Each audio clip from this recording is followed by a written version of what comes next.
बिस्मिल्लाहिर्रहमानिर्रहीम, अस्सलाम वालेकुम, गुड मॉर्निंग, खुशामदीद। अल्लाह करे कि आप सब बहुत अच्छे से हों। आज मंगलवार है, अगस्त की 4 तारीख साल 2026। आज शाम 4 बजे का वक्त है। सिविल सेक्रेटरीट श्रीनगर में आखिरी काबीना इजलास मौजूदा कैबिनेट का होने जा रहा है। वज़ीर आला जम्मू कश्मीर उमर अब्दुल्ला साहब इस इजलास की सदारत करेंगे। ये आखिरी मैं इसलिए कह रहा हूँ क्योंकि इसके बाद रिशफल होना है, और रिशफलिंग में मेरे पास तो ये मालूमात नहीं है कि किसी को हटाया जाएगा या किसी को मुकम्मल तौर पर छुट्टी की जाएगी, बट ये कंफर्म है कि प्रोटोकॉल्स बहुत सारे चेंज होंगे, और जब नए चेहरे आएंगे तो मौजूदा वक्त में जो एक्स्ट्रा जिम्मेदारियां वज़रा के पास हैं उनको कम करने का या बोझ थोड़ा हल्का करने की कोशिश होगी, जिसमें खुद चीफ मिनिस्टर साहब भी हैं। तो आज जब इजलास होने जा रहा है, जो एजेंडा है 17 प्रपोजल मेरी मालूमात के मुताबिक उसमें है। 17 तजावीज़ जो यहाँ से क्लियरेंस मिलने के बाद लेफ्टिनेंट गवर्नर के पास जाएंगी, और ये सब की जो मंजूरी है वो लेफ्टिनेंट गवर्नर से मशरूत है।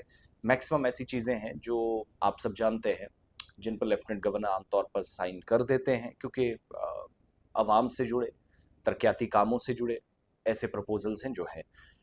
तीन चार बड़ी चीज़ें जो मैं आपको बताऊंगा, जो मेरी मालूमात अभी तक है, मेरे ज़राए मुझे बता रहे हैं। रेस्ट अगर जिस हिसाब से मैंने कल खबरें देखी कि डेली वेजर्स के लिए, रिजर्वेशन के लिए वो सब होगा, ऐसा कुछ भी नहीं है। हाँ, ये ज़रूर है कि डेली वेजर्स के ताल्लुक से जो कमेटी बनाई गई थी उसकी रिपोर्ट पर क्या हुआ, इसका नोटिस खुद चीफ मिनिस्टर साहब ने लिया है, मेरी मालूमात जो हैं। आज के एजेंडा में तीन चार बड़ी चीज़ें।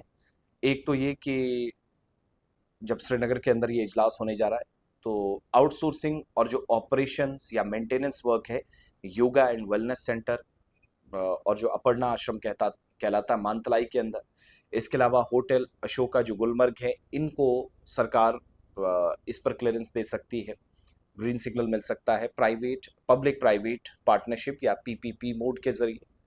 इसके अलावा IT innovation park Jammu Kashmir के अंदर, ये भी आज एजेंडे में शामिल है।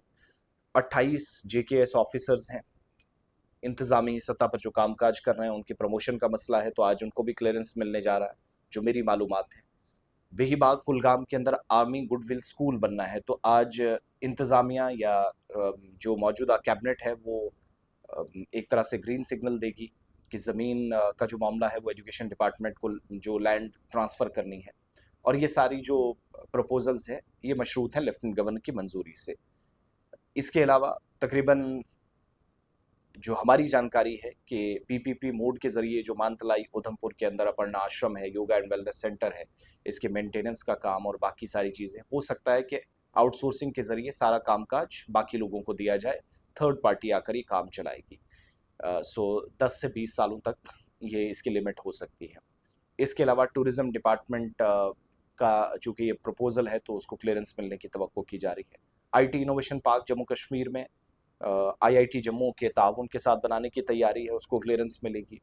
आउटसोर्सिंग होटल अशोक जो है, जो टूरिस्ट रिजॉर्ट गुलमर्ग में है, पीपीपी मॉडल के जरिए 40 साल के लिए तकरीबन 5 साल कंस्ट्रक्शन पीरियड है। मार्केट जो बेंचमार्क है 36+4 और डीबी फॉट के बेसिस पर सरकार इस पर काम कर रही है।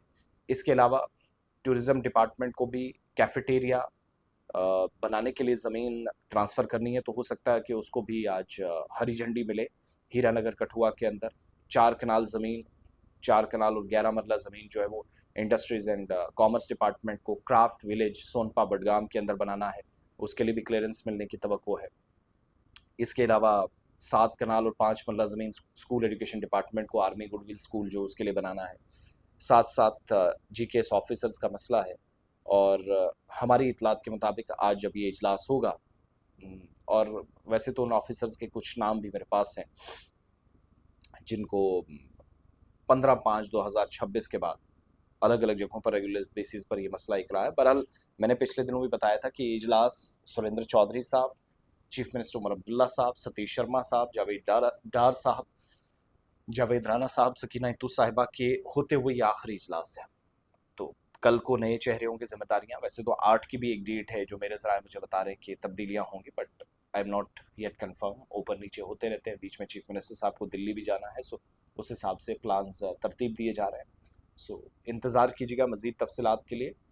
और आज काबीना में मज़ीद कोई नया प्रपोजल अचानक से अगर एजेंडा में शामिल होता है वो दूसरी बात है। अभी तक सारी सूरत हाल ये है। रिजर्वेशन पर, आर्जी मुलाजमीन पर, इस हवाले से मेरे पास अभी तक कोई अपडेट नहीं।